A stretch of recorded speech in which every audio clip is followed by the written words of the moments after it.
แท้ไปพุ่นละเพื่อนพี่น้องเลยเนาะนี่ดอกจูมแล้วก็ดอกบานน้ำให้พี่น้องเลยเนาะดอกพุ่นจุ่ม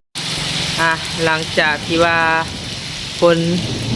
หยุดตกจากพักหนึ่งแล้วเนาะพี่น้องเนาะสีห่วยแล้วพี่น้องเลยโอ้ตัวมีแสง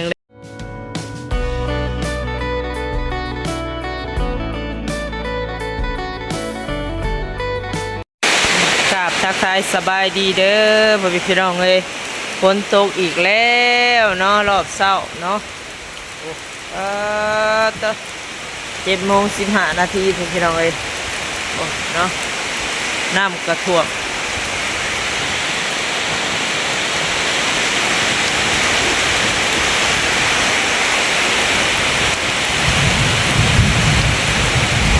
กับน้องสาวกับมาแต่ไทยพี่น้องเลยกับบูว่าสิไปหับเพิ่นได้บ่หรือว่าจังไรเนาะ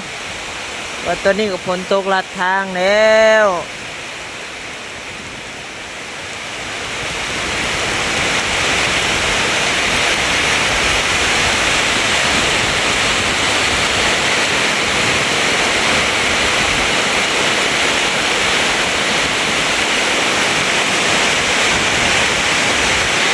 ตัวนี้ก็หนึ่งเข่าอยู่พี่น้องเลยเนาะ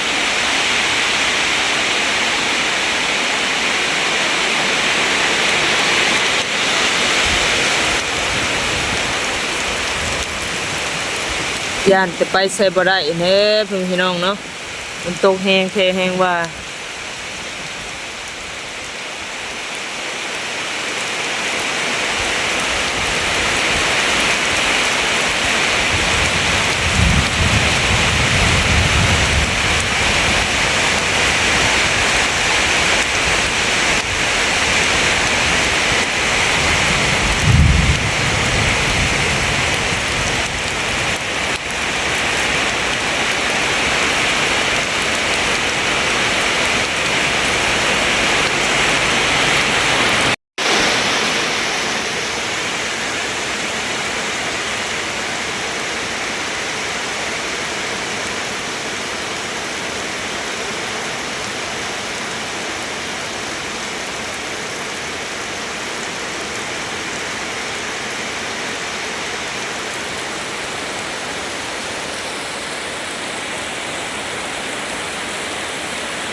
หลังจากที่ว่าคนหยุดตกจากพักหนึ่งแล้วเนาะพี่น้องเนาะสีห่วยแล้วพี่น้องเลยโอ้ตัวมีแสงแดดออกมาแล้วก็แสงรุ่งเนาะพี่น้องเนาะแสงรุ่งพวกตัวงามลายพี่น้องเลยมีทรงทรายเนาะแต่ว่าทรายนึงบ่อยากเห็นพี่น้องเลยทรายนี่เห็นชัดเจนเลยผมแสงลูกน้ำท่วมดินร้อนตอนหยายังดีเนาะพี่น้องเนาะดินทัศนองกะโอ้ยสะสุสการทำพลักผู้ใหญ่เพิ่นต่อเติมทมให้จนได้สูงกว่าหมู่พี่น้องเลยเนาะ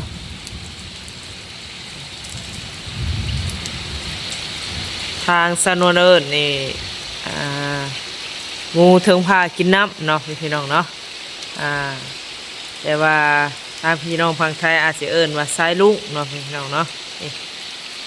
โอ้สวยงามมาดีพี่น้องเลยเนาะ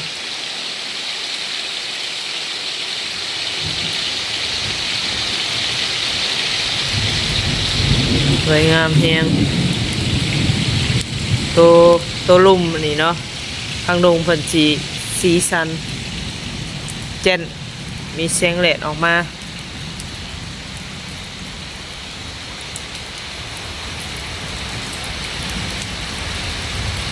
แต่ก็ยังตกอยู่พี่น้องเอ้ยผ้าก็ยังห้องอยู่เนาะประชาชนก็ปิดโปรโมทการเครื่องบินบ่ให้รูดสัญญาณเนาะย่า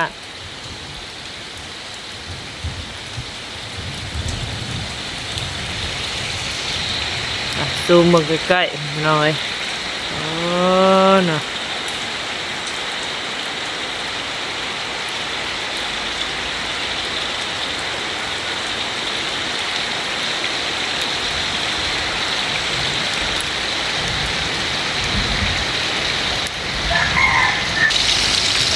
พามาติดกับข้าวกับน้ำให้พี่น้องไอ้รอบเช้าเนาะไปยังอยู่เลยทอดน้องไก่แต่ละมื้อชีวิตประจำวันหลังจากหนึ่งข้าวหนึ่งน้ำแล้วก็ต้องเห็ดกับข้าวกับน้ำต่อเพราะเราก็อยากกินไข่ก็คือทานเนาะพี่น้องเนาะจอบหนึ่งกับเพลงอยู่เนาะ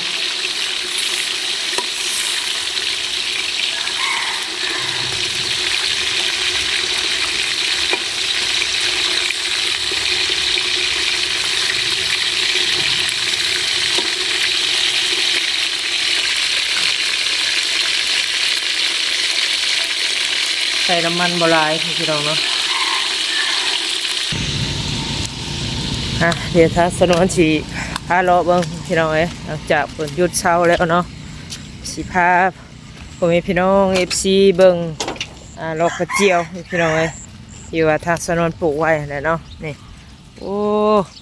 ดินคนละภาคเนาะน้ำท่วมหมดพี่น้อง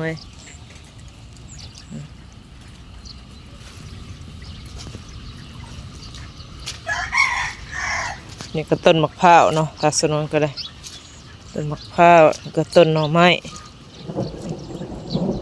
ต้นมะม่วงก็จนว่าหยุบใบลงดอกกระเจียวเนาะพี่น้องเนาะถ้าสนองก็บริเก็บมากินเนาะบานบดแล้วพี่น้องดอกกระเจียวถ้าสนองก็สีปลูกเป็นแถวไปพี่น้องเนาะกระเจียวนี่ก็คือทางพลักผู้ใหญ่เพิ่นเนาะพี่น้องเนาะเพิ่นก็ให้ทาสนวนมาปลูกไว้กินว่าซั่นเนาะนี่ก็เกิดอยู่เด้อเนาะเป็นทางเพิ่นโอ้ทางนี้ยังคักเลยพี่น้องสนวนก็บ่ได้มาถอนเนาะนี่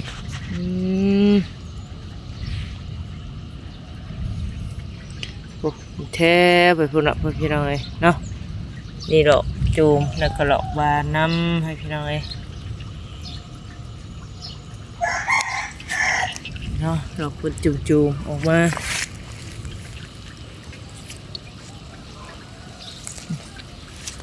ลายโยกให้พี่น้องนี่เนาะนี่พวงสีออกว่าช่างสนวนปลูกปีกายนี่พี่น้องปีนี้ก็ออกหลอกออกผลเนาะ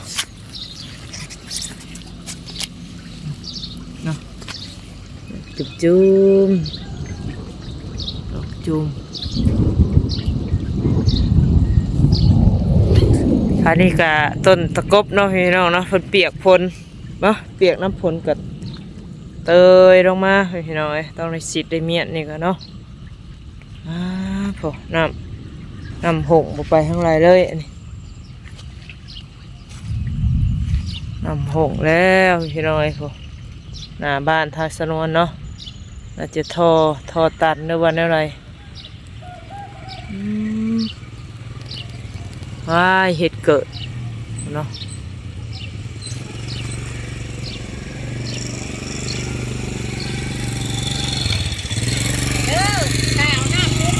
อเออเออน้ำท่วมเบิดทีบเบิดแดนเพื่อนพี่น้องเอ้ยทางป่าเพิ่นเนาะกายทางเพิ่นเอิ้นใช่พี่น้องเอ้ยน้ำท่วมมาแล้วเพิ่นว่าอยู่ทงอยู่นาอยู่คลองอยู่ห้องเพิ่นเนาะทางหน้าเพิ่น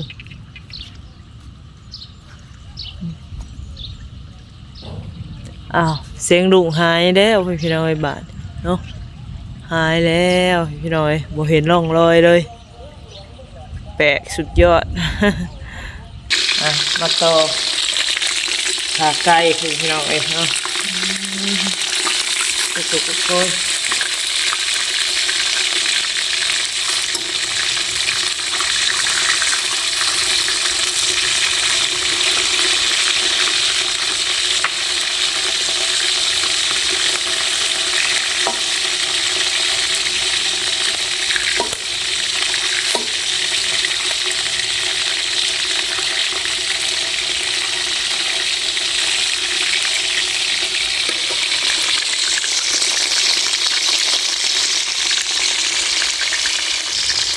ใส่เจ็ดสุกแล้วพี่น้องเอ้ยเนาะ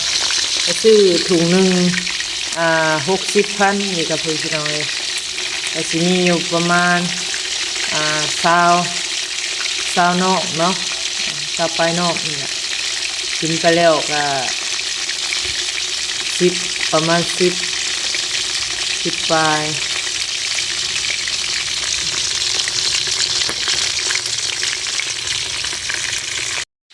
โอเคพี่น้องคลิปนี้ก็ทางสนองกระถ่ายบรรยากาศให้พ่อแม่พี่น้องFCได้เบิ่งได้ชมเนาะรอบเช้าบรรยากาศฝนตกพี่น้องก็สำหรับคลิปนี้ก็เนาะฝากพ่อแม่พี่น้องเด้อFCว่าสุขคน